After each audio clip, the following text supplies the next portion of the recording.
Hello, welcome to Career Services tutorial on how to complete your profile.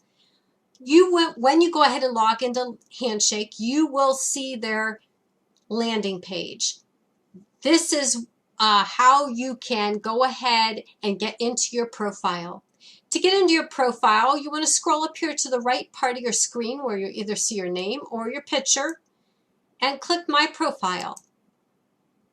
This will bring up your profile. Here, you can go ahead and add your picture, which you've seen in another tutorial. You can also go ahead and add your journey, where you can answer what you're passionate about, what you're looking for on Handshake, and what are your experiences and skills. I would highly recommend that you type this first into Microsoft Word to correct any grammatical errors or sentence structure issues, and then go ahead and copy paste and save this so that employers can view it. You can also add your education. So there's a little pencil icon that you can click on to be able to add your education, your start date, your end date, so that employers know when you're going to graduate, your degree. If you have a 3.0 or higher, you can add that in here and click Save. You can also add other schools. You do want to get in and add your work experience.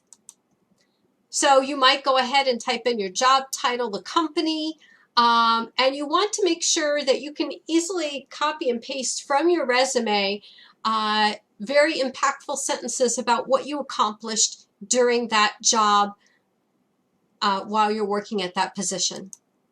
You want to do the same for any other experiences that you have had. You can also add organizations and extracurricular activities, courses that you have taken thus far at Columbus State, any projects or volunteer experience that you have had. You will also have an area where you can click on your interests and add your interests. So if you're looking for a full-time job or an on-campus job, you want to make sure that it's showing up as that you're actively looking for a job. You want to go ahead and select locations that you're interested in, what types of roles, and the industry that you're considering, and click Save. Always make sure that your profile is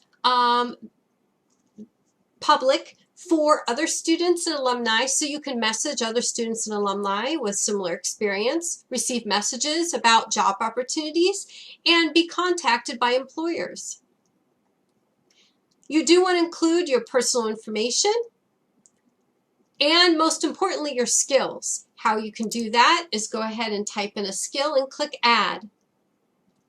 Another content, which there is a tutorial on, is how to go ahead and add your resume. So this concludes how to go ahead and complete your profile to 100%. Have a fantastic rest of your day.